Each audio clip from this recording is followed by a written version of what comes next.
A patch of land in East London has been a problem for years as it spontaneously catches fire, releasing toxic fumes. Well, now the local council has a plan to finally stop the burning at Arnold's Field, as Johnny Harvey reports. It's been dubbed the Rainham volcano. A former illegal landfill site at Arnold's Field, its tons of toxic waste have been catching fire every summer for years, covering the surrounding area with a foul-smelling smoke.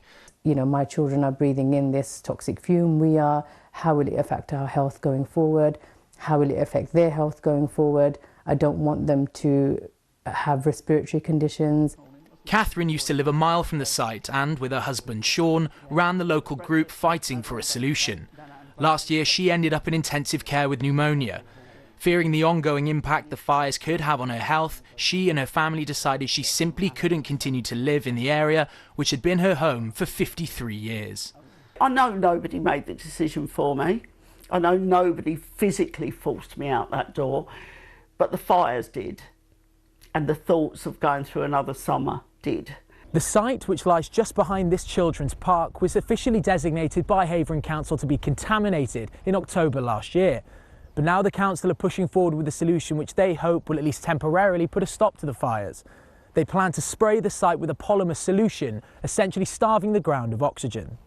Initially targeting the most at-risk areas, it's hoped that this will stop or significantly reduce the fires there for the next 3 to 5 years. What's stopping you from just getting this site cleared forever, as residents really so badly want? Well, it's got to really be down to the landowner. You know, it's ultimately his land, and he needs to be the one who initiates the full remediation of the site, and that would have to be done in conjunction with what he's planning with his plan application.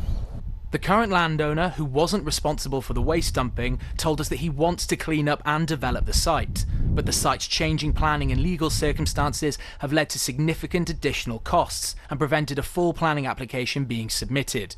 He says one will be coming in due course. Locals are desperate to see an end to the fires. The question now is whether this new method will work and for how long. Johnny Harvey, BBC London.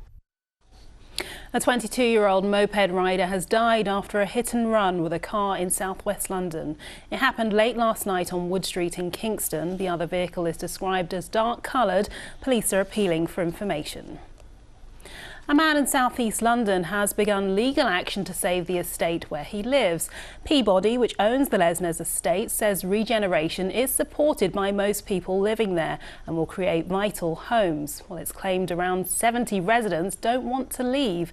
Jessica Ure has the story. There is a community, you know, we're working class community, and you know, we're sticking together. Adam has been a social tenant on the Lesners estate since 2009, but regeneration plans could see his home demolished. So he's launching legal proceedings to try to save it. It's given us a renewed sense of hope. This is our home.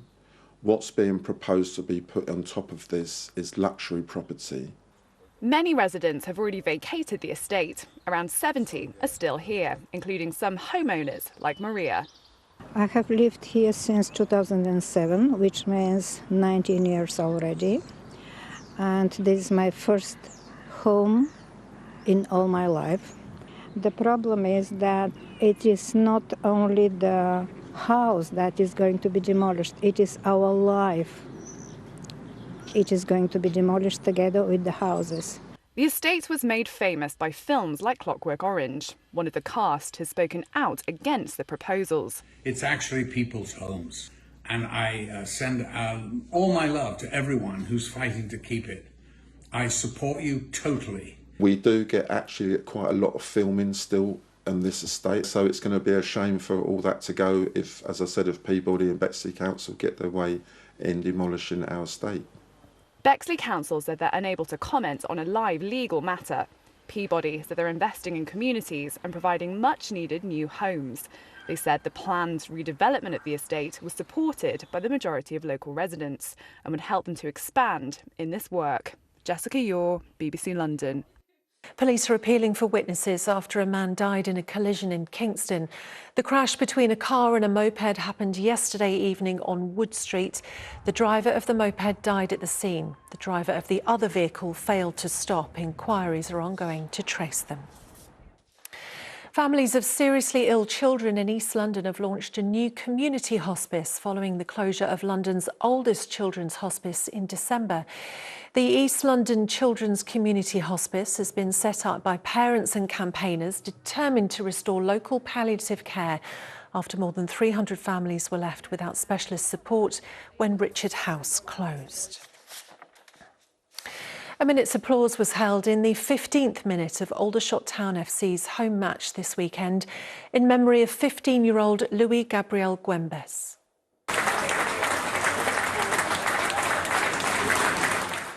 Supporters, players and staff joined together to pay tribute to the teenager who was killed in a stabbing in Guildford last month. 2 teenagers have been charged with his murder.